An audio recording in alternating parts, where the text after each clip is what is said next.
Welcome back, everyone. Our final speaker for this morning is Omri Thomas. Omri is a portfolio manager at AVAX Investments. Omri, welcome. Thanks so much for joining us. Nice to join you. Great. Omri is the portfolio manager of the Nedgroup Investments Opportunity Fund. So, Omri, I guess just before we kind of dive into the details, Yes. if you can please share some of the objectives of the fund and your approach to how you go about managing it. Yeah, I think it's a very relevant question, Anil, because we've had a very tumultuous start to the year. And I think that's where the Opportunity Fund is sort of well positioned in terms of its mandate. So we're trying to achieve two things. One is to achieve an inflation plus 5% target over time. And the second one is to protect capital over rolling 12-month periods. Now, if you look at the last month's performance, especially in March, the market really took a big hit. And I think for the month, the all share ended down sort of almost double digits. And Opportunity was down only 1.5%. So protected very much capital on the downside. But if you look at the longer term performance relative to peers or relative to inflation plus 5, we've been able to meet that target over the long term. So it's constantly a rotation between capital protection and capital appreciation. Yes. And we started positioning the fund quite defensively towards the end of last year. We rotated out of our domestic bonds into cheaper domestic ink shares. And that's sort of helped the fund. We also increased the hedging within the fund. And again, that hedging protected some capital on the downside. Definitely. If you look at the last quarter as well, like exceptional outperformance relative to the peer group. Thank you. Done very well. And Omri, I guess I just now will want to chat to you about, let's say, the 1 year attribution, but let's say more broadly, how have you been able to achieve such a strong return signature? Well, obviously risk management is a big aspect of it as well. Yeah, Neil, that's very kind words. I think, we've been doing stock picking now for, that's our genesis of AVAX. But in addition to that, over the years, we've always been involved in sort of alternative assets and looking at ways to create that asymmetric return profile, either explicitly through putting on hedges or protection structures, or implicitly by the type of security that you buy. So whether it's convertible bonds or preference shares, where it creates that asymmetric return profile. So over time, that's helped the fund to have a clear signature relative to its peers and also to achieve the mandate objectives. I think what you also need to be in times of turmoil, it creates opportunities. So if you're in a momentum market, it's very much a beta play. Whereas if there's a lot of volatility, there's dislocations in the market, which creates opportunities and where alpha opportunities arise. And that's where you can structure your portfolio for the longer term. So, if you think back to the Liberation Day last year, it gave fantastic opportunities to buy high quality shares at very low or at attractive valuations. So we were very active during that time. Again, now with what's happened in the last month, initially the market underreacted. We utilized the opportunity to significantly reduce risk, both in terms of reducing our duration even further from a low level on the bond side, but then also to sell our equity positions. And as the market became completely oversold, at a time in a month we were down over 20% in dollar terms. So again, that created sort of unique opportunities at the share level for us to increase our risk exposure again. And Omri, I guess if we zoom out a little bit, looking at kind of the 12-month attribution numbers now, as I alluded to earlier, like what are your thoughts on that? Where has kind of value come from within the portfolio position? Yeah, I think if you think back a year ago, we were at quite a high duration and quite a lot of nominal bonds. So our bond position over the last 12 months was the top contributor. We cut our duration in the fourth quarter of last year, which was a bit preemptively, but that still resulted in quite a big contribution.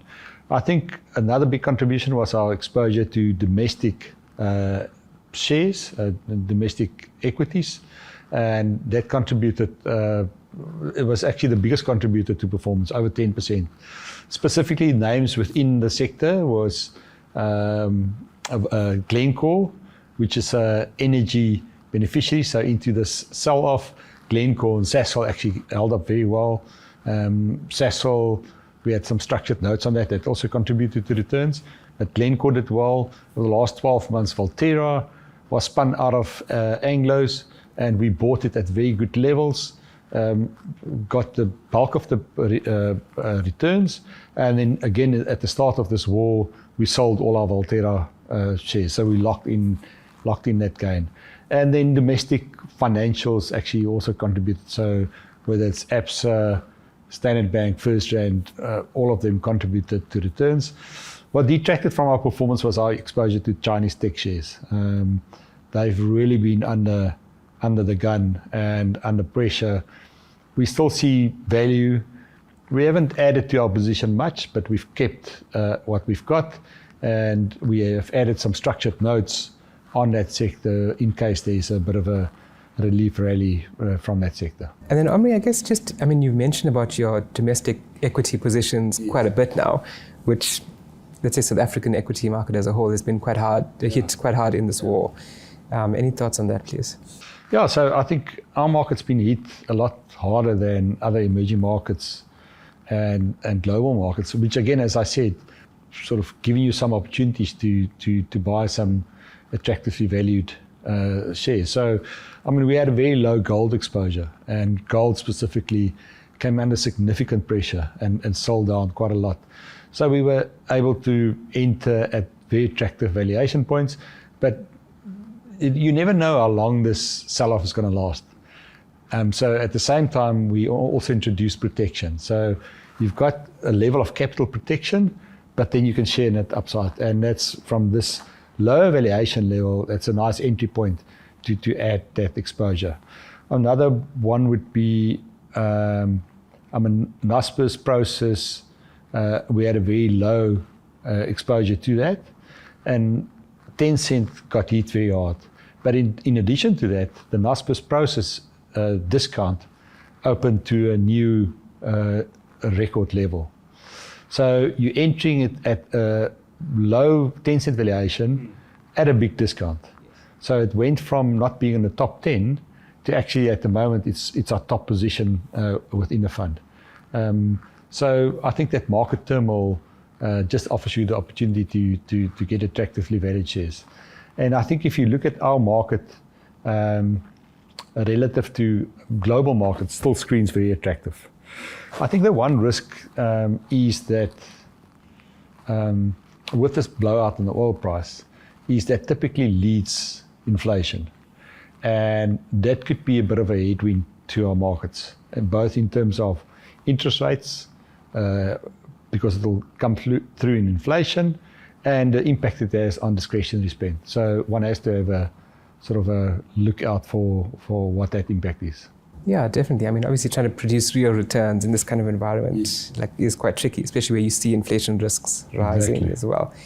And then Omri, I guess you touched on the fact that South Africa is actually quite cheap if you look globally as well. Any further comments on that? Yeah, I think if you look at the PE valuation relative to emerging markets, relative to developed markets, and relative to its own history, it screens attractively. I think the SA economic environment has improved. I have to caveat that with what's happening on the global stage. So on a standalone basis, we were all the metrics were moving in the right direction. I remember the last time we chatted, right? In January. Exactly. But I think this global oil shock could have a bit of a more lasting impact on global markets and the global economy than what was initially thought. And the longer it takes to resolve, the bigger the impact. So we're cautiously optimistic, and to some extent, some of our companies are a bit more sheltered from that. It's not as globally exposed. But if America sneezes, the world catches a flu. We know that saying. So it's going to be difficult for our market to perform if global markets are under pressure. And for that reason, even though we've added exposure, we've mostly done it with embedded capital protection added to the position. Yeah, I think especially in this kind of environment, it's probably the prudent thing to do. Well, we hope so. Yeah. And Omri, how would you, let's call it, summarize your opportunity set at this point? I think if we look at the different asset classes, we still like emerging market equities. We think domestic SA equities still screen very attractive. I mean, if I look at some of our top holdings, I mean, some of our smaller cap shares are trading at P's of single digit, low single digits with good ROEs, good balance sheet, good dividend yields. And so you can't time when that recovery is going to happen. But if your entry point is good over the long term, you're going to make money. We think in the fair bucket, our SA bonds were moving to the expensive side. That's sold back down to probably fair levels. We're still worried about inflation risk, so we've still got quite a low duration and low nominal exposure. And because of that inflation risk, we've increased our exposure to inflation-linked bonds, which still offers a decent real return. So if inflation kicks up, you'll have that protection. US bonds have moved from, they were in the expensive bucket, then they became cheap. And we think given what's happened, they're probably in the fair bucket now. And then developed market equities outside the US, we still see as fair. Expensive, we still think developed market bonds look expensive, US equities, and then the Rand also looks fairly fully valued at current levels. Thanks, Omri. And I guess just the last question, just to kind of close out the conversation. I remember, like, literally from day one, you've always been very deliberate and thoughtful about the way you've constructed the portfolio, the holdings that you've included in there. How's it looking now? Yeah, I think, Anil, we've tried to keep that defensive element to it. So even though we're almost close to our 60% limit, it masks the fact that intra-month in March, we increased our cash levels to almost 10%. And at the bottom of the market, we deployed probably about 6 or 7% of the cash.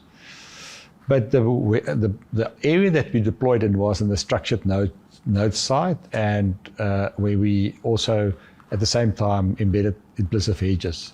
So if you look at our structured note, it's now 21% of the portfolio, and we've probably got about 5% explicit hedges over the portfolio. So I think having protected capital so well on the downside, the risk is that there's some kind of agreement and you see a strong rally in the market and you get left behind because you haven't got enough equity or risk exposure within the fund.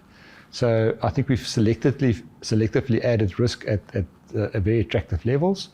And bar the turmoil that's happening at the moment, if you look at longer term valuations, they are actually very attractive assets. So we're quite excited about the medium to longer term returns. It's always difficult to call the short term, but we're very happy to try and achieve that inflation plus 5 mandate over the long term, given the valuations at the current levels. I think so. I mean, Omri, you can definitely see how the portfolio is structured to continue delivering those real returns going forward, but at the same time, maintaining a very diversified and flexible approach to managing money and obviously to being very adaptive as conditions change. So, Omri, let's leave it at that. Thank you so much for joining us. Thanks for your time, Anil. Yeah, and for sharing your insights. Also, always nice to speak to you. Thank you. Thank you.